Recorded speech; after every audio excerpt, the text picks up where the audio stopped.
তুরস্কের সাবেক প্রেসিডেন্ট নাজিমুদ্দিন এরবেকান সে বলতেছে আল্লাহ যদি এখন আবাবিল পাঠায়, এত রাত্রির ওয়াজ শুনতে আসতিস কারা রাইতে 1টা 12:30টার পরে? আল্লাহ নারায়ে তাকবীর, প্রধান শ্রোতার আগমন। দেখান আমার দিকে, কষ্ট হচ্ছে আপনাদের, আমি বুঝতেছি। আচ্ছা আমি শেষ করে দিচ্ছি, খেয়াল করুন, আমার দিকে তাকান, মনোযোগ নাই তো, আমার দিকে তাকান। নাজিমুদ্দিন এরবেকান বলতেছে আল্লাহ যদি এখন আবার আবাবিল পাঠায়, একটা ঢিলো কাফেরদের মারবে না, সব মুসলমানদের মারবে। তোরা 200 কোটি মুসলমান, আর ইহুদি মাত্র 1 কোটি থেকে 1 কোটি 20 লাখ। তোরা 200 কোটি মুসলমান যদি জামাতে এক জায়গায় হয়ে পোশাকও করে দিস, তাও তোরা ভেসে যাওয়ার কথা। তো তোদের কি হলো, তোরা কেন ঘর থেকে বেরোস না? এই জন্য ঢিল সব মারা হবে মুসলমানদের, কাফেরদের মারা হবে না। আফসোস লাগে, আফসোস।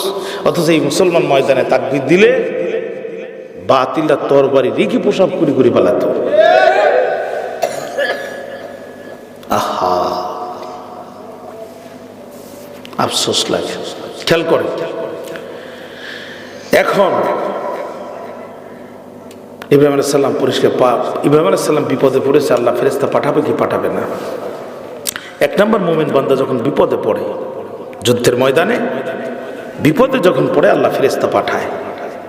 দ্বিতীয়ত মৃত্যুর সময়, মুমিন বান্দার মৃত্যুর সময় যখন হাজির হয় ফেরেশতা আসে, এসে কানে কানে বলে আল্লাহ তাখাও, কোনো টেনশন নাই, তো ভয় নেই, আল্লাহ তাখাও, তোমার কোনো ভয় নেই, ওয়ালা তাহজান, কোনো টেনশন নাই, ও আবশিরু বিল জান্নাহ, একটু পরেই তুমি জান্নাতে যাবা।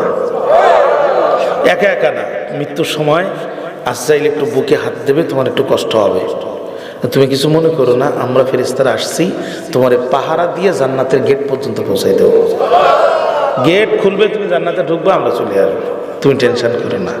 এই জন্য যারা মুমিন হবে মৃত্যুর আগে আল্লাহ তাআলা তাদের সুসংবাদের জন্য ফেরেশতা পাঠায় দেয়। আল্লাহ এই সৌভাগ্যের মৃত্যু আমাদের বরণ করার তৌফিক দিন, আমিন। ভাইরা আমার,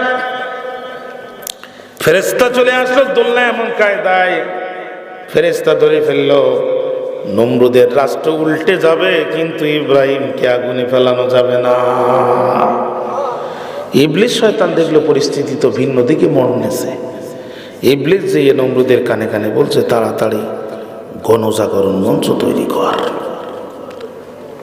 তো নমরুদ বলছে চাচা, what is the definition of গণজাগরণ মঞ্চ? গণজাগরণ মঞ্চ কাকে বলে আমি তো জানি না। ইবলিস বলছে অত বোঝা বুঝিস না, ইব্রাহিমকে যদি ফেলতে চাস, নারী পুরুষ যুবক যুবতী ধরিয়ে আন, কাপড় খুলে ফেল, উন্মুক্ত মঞ্চে সবার সামনে জেনা করা, জোড়ায় জোড়ায় জেনা করবে, জমিন অপবিত্র হবে, রহমতে ফেরেশতা থাকবে না, ফেরেশতা চলে যাবে, ইব্রাহিম পড়ে যাবে। আমাদের গণজাগরণ মঞ্চ কিছুটা ভালো, অন্যান্য থাকলেও কাপড় ছিল, কথা কর না, গলার উপরে কাপড় দিয়া পিছন দিকে ফেরে তারা জিকির করা শুরু করলো, মানে নদী এক জায়গায়, ব্রিজ দিতে আর এক জায়গায়। 3 ঘন্টা পর পর বিরিয়ানি, 2 ঘন্টা পর পর 7 আপ, 500 টাকার নোট, আর দেশের প্রতিটা সবই নিয়ে খেদমত, কথা কর না। যে গাধা আর ওই ছাগল থাকে এক গোয়ালে, তো ছাগলটি গোসল করায় কসকো সাবান দিয়া, খাওয়ায় 3 বেলা, মাঝে মাঝে রাত্রি এসে লাইট মেরে দেখি যায়, মাথায় হাত পোড়ায়। গাধা বলতেছে দেখ তুইও থাকিস যেখানে, আমিও সেখানে, তোর এত আদর করে আমারে কিছু কয় না, কারণ কি? ছাগল বলছে তোর নাম কি? কয় গাধা। তোর বাপের নাম? আরো বড় গাধা। তোর দাদার নাম? বংশে গাধা প্রতিষ্ঠাতা সভাপতি, এই জন্যে আমারে খাওয়ায়, তোরে খাওয়ায় না। তো গাধা তো বুঝতে একটু সময় লাগে, কিছুদিন পরে বুঝতে পারি, বস গাধা ডাক দিয়ে বলছে, হ্যাঁ ছাগল, আমার নাম গাধা, এজন্যে আমারে খাওয়ায় না, আর তোর নাম ছাগল, এজন্য তোরে খাওয়ায়।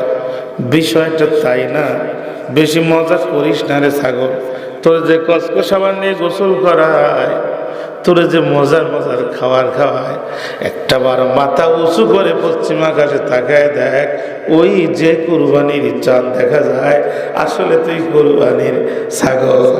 আলেমদেরকে নির্যাতন করে যাদের বিরিয়ানির প্যাকেট খাওয়াইছে, এরা সব কুরবানির ছাগল, সময় মতো এরা এদের প্রতিদান পেয়ে যাবে।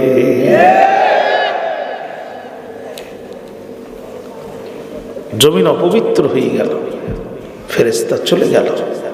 আচ্ছা, জমিন অপবিত্র হয়ে গেছে, ফেরেশতা চলে গেছে, কিন্তু আল্লাহর শক্তির বাইরে চলে গেছে। আবার আল্লাহ ডাক দিয়ে বলে, আগুন রে, তুমি যদি প্রজ্বলিত হও পয়গম্বর পুড়ে যাবে, আর তুমি যদি ঠান্ডা হয়ে যাও আমার পয়গম্বর জমে যাবে। আগুন রে, ঠান্ডা হওয়া যাবে না, গরম হওয়া যাবে না, অর্ধেক ঠান্ডা অর্ধেক গরম, সালামান মানে এসি হতে হবে। আমার পয়গম্বর কিন্তু কয়েকদিন থাকবে। আমি আল্লাহ তোমার নির্দেশ করতেছি, আগুন তুমি জ্বলবাও না, তুমি ঠান্ডাও হওয়া না।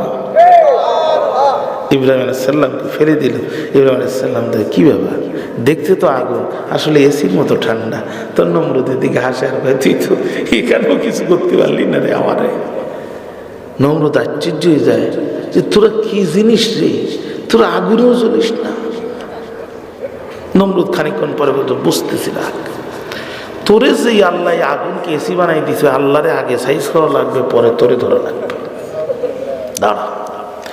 কিছুদিন পরে নমরুদ আল্লাহকে হত্যা করার জন্য নিক্ষেপ করলো তীর। কত বড় মহাবীর! আল্লাহ বলে, ফেরেশতা তীরের মাথা লাগায় দাও একটু রক্ত। ও শয়তানের 1 নম্বর ভক্ত, ওর জানটা বড় শক্ত। তীরের মাথায় রক্ত লাগায় দেওয়া হলো বেশি। নমরুদ হয়ে গেল বড় খুশি। ইব্রাহিম কত কতালতু রাব্বাকা, এই যে তোমার আল্লাহকে হত্যা করেছি। পয়গম্বর ইব্রাহিম কয়, তার প্রমাণ কি? এই যে দেখো তোমার আল্লাহকে হত্যা করেছি। ইব্রাহিম আলাইহিস সালাম কয়, নমরুদ রে, আমার আল্লাহকে হত্যা করিস নাই। নাউযুবিল্লাহ রে নমরুদ, তোর পরিস্থিতি খারাপ। মানুষ সামান্য কারেন্টে বিদ্যুতে হাত দিলে বাঁচে না, তুই বিদ্যুতের পার হাউসের মধ্যে হাত দিয়ে দিয়েছিস, তার মানে তোর বিদায় ঘন্টা বেজে গেছে। কিছুদিন পরে নমরুদের নাকের মধ্যে ঢুকলো একটা ল্যাংড়া মশা, কুটকুট করে কামড় মারে কষা। এটাই হবে ওর মরণের দশা। নমরুদ ডাক দিয়ে বলে, সঙ্গী সাথী, এখানে জ্বালাও কি হারিকেনের বাতি? সাথীরা ডাক দিয়ে বলে, ও সেনাপতি। সাথীরা ডাক দিয়ে বলে, ও সেনাপতি, জলদি করে জ্বালাও হারিকেনের বাতি। সাথীরা ডাক দিয়ে বলে, সেনাপতি, এখন নিভে যাবে কি তোমার জীবনের গতি? নমরুদ ডাক দিয়ে বলে, কোনো কথা বলিস না, তাড়াতাড়ি করে তোরা আমারে ডাক্তার ডাক। ডাক্তার ডাকা হলো।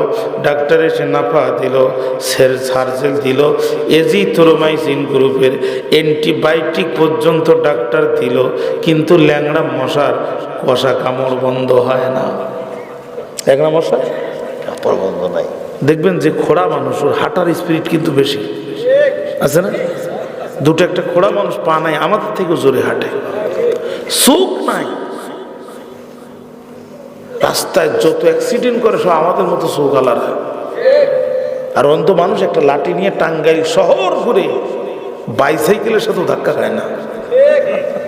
আহা, ল্যাংড়া মশা বলে, আল্লাহ তুমি আমার একটা পাও দাও না, কিন্তু আমি আজকে দায়িত্ব পালন করে প্রমাণ করে দিতে চাই, আমিও 2 পা দিচ্ছি, কোনো অংশে কম নয়। কামড় যখন মারতেছে তখন ডাক্তার উপরে নমরুদ রাগ হয়ে বলতেছে, রে ডাক্তার, কি লেখাপড়া শিখলে একটা ল্যাংড়া মশার কামড় বন্ধ করতে পারিস না? ডাক্তার তখন বলতেছে, খোদা, মেডিকেল সায়েন্সের শেষ পৃষ্ঠায় পড়েছিলাম, সব মেডিসিন ব্যর্থ যেখানে, জুতামাইসিন সফল সেখানে। কি মাইসিন? তোমার যে রোগ, এটা ইসলাম জলাতঙ্ক রোগ। টুপি তুমি উঁচুটাও সহ্য করতে পারো না, 5 কলিটাও সহ্য করতে পারো না, সাদাটাও সহ্য করতে পারো না, কালোটাও সহ্য করতে পারো না। তোমার যাত্রার প্যান্ডেল হলে মনে বড় ভালো লাগে, আর কোরআনের মাহফিল হলে বন্ধ করার জন্য তোমার বড় ইচ্ছা জাগে। খোদা, তোমার যে রোগ, এর নাম হচ্ছে ইসলাম জলাতঙ্ক রোগ। এই রোগের ট্রিটমেন্ট মুসলমানের পায়ের জুতো ছাড়ার কোনো কিছু দিয়ে হবে না।